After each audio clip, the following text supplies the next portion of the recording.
पूरे देश में आज बाबा साहेब डॉक्टर भीमराव अंबेडकर की जयंती पर कार्यक्रम किए जा रहे हैं। हरियाणा में बाबा साहेब अंबेडकर की जयंती के कार्यक्रम देखने को मिल रहे हैं। इसी कड़ी में हरियाणा विधानसभा में भी बाबा साहेब की जयंती पर कार्यक्रम का आयोजन किया गया, जिसमें हरियाणा के मुख्यमंत्री मनोहर लाल और विधानसभा स्पीकर ज्ञानचंद गुप्ता ने डॉक्टर भीमराव अंबेडकर को श्रद्धांजलि दी और संविधान निर्माता के रूप में देश के प्रति उनके योगदान को बड़ी शिद्दत से याद किया।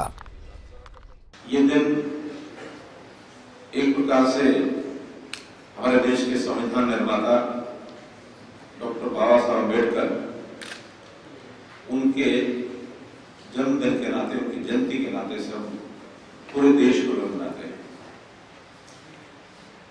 उनका जन्म 130 साल पहले जब देश गुलाम था, मध्य भारत के महू नाम के छोटे से स्थान पर हुआ था। आगे चल करके उन्होंने शिक्षा में उच्च कोटि की शिक्षा प्राप्त की, विदेश भी गए, लॉ की डिग्री ली और लॉ के एक प्रकार के विधि के एक बहुत ही उच्च कोटि के एक प्रकार से ज्ञाता वो बने। एक विधि विश्वविद्यालय के वो वाइस चांसलर भी रहे,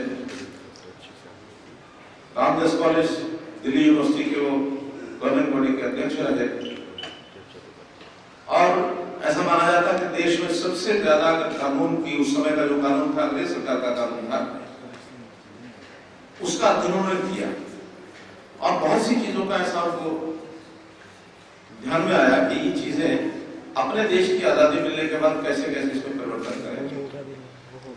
और लंबे समय से वो इस लड़ाई को लड़ रहे थे, शिक्षा के माध्यम से लड़ रहे थे और शिक्षा के प्रति इतने आग्रही थे कि वो कहा करते थे कि हर व्यक्ति को, कितना ही वो कमजोर व्यक्ति है, कितना ही वो भूखा और प्यासा व्यक्ति है, लेकिन शिक्षा के प्रति आग्रह उनका इतना था, वो कहते थे अगर आपके पास 2 रुपए हैं तो आप 1 रुपया खाने के लिए रखो, रोटी के लिए रखो, 1 रुपया शिक्षा के लिए रखो, उसकी चाहे कोई किताब खरीद लो, पढ़ाई में लगाओ।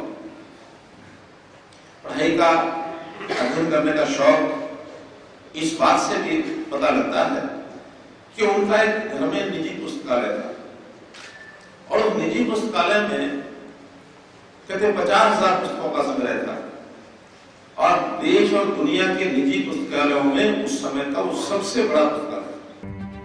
वहीं इस मौके पर हरियाणा विधानसभा के स्पीकर ज्ञानचंद गुप्ता ने कहा कि अब हर साल डॉक्टर बी.आर. अम्बेडकर की जयंती विधानसभा में मनाई जाएंगी। साथ ही उन्होंने डॉक्टर बी.आर. अम्बेडकर जयंती समारोह के किसान संगठनों द्वारा विरोध करने के फैसले की निंदा की। उन्होंने कहा कि किसी को भी डॉक्टर बी.आर. अम्बेडकर के ऐसे समारोह का विरोध नहीं करना चाहिए। देखिए, आज भारतीय संविधान के निर्माता व शिल्पकार परम पूज्य डॉक्टर भीमराव अंबेडकर जी की 130वीं जयंती है। इस अवसर पर मैं सभी देशवासियों को, प्रदेशवासियों को हार्दिक शुभकामनाएं देता हूं। डॉक्टर भीमराव अंबेडकर जी ने जो संविधान पूरे देश को दिया, हमें दिया है, मैं समझता हूं कि अपने आप में एक अनूठा संविधान है। विश्व की लगभग सबसे बड़ी आबादी का देश भारत, और उसके लिए जो संविधान की रचना हुई, जिस प्रकार से समरसता का संदेश, आपसी भाईचारे का संदेश, देश के अंदर जो सबसे अंतिम सीढ़ी पर खड़ा हुआ व्यक्ति, जो सबसे गरीब और दलित व्यक्ति, उसकी सोच करते हुए संविधान की रचना हुई और आज उसी संविधान के माध्यम से देश जो है वो आगे बढ़ रहा है।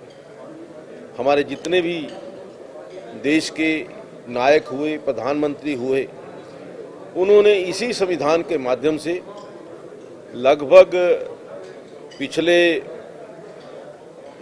75 साल से देश को आगे बढ़ाने का कार्य किया है।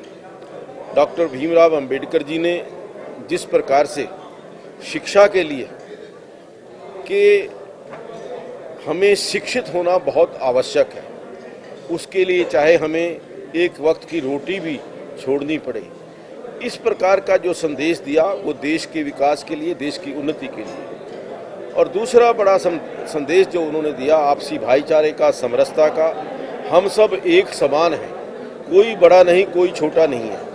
जब हम ये विचार लेकर के आगे बढ़ेंगे तो देश निश्चित तौर पर तरक्की करेगा। आपको बता दें कि बाबा साहेब अम्बेडकर की ये 130वीं जयंती है। बाबा साहब ने भारत की आज़ादी की लड़ाई में न सिर्फ एक अहम भूमिका निभाई बल्कि संपूर्ण राष्ट्र के लिए संविधान निर्माण की भी जिम्मेदारी उठाई।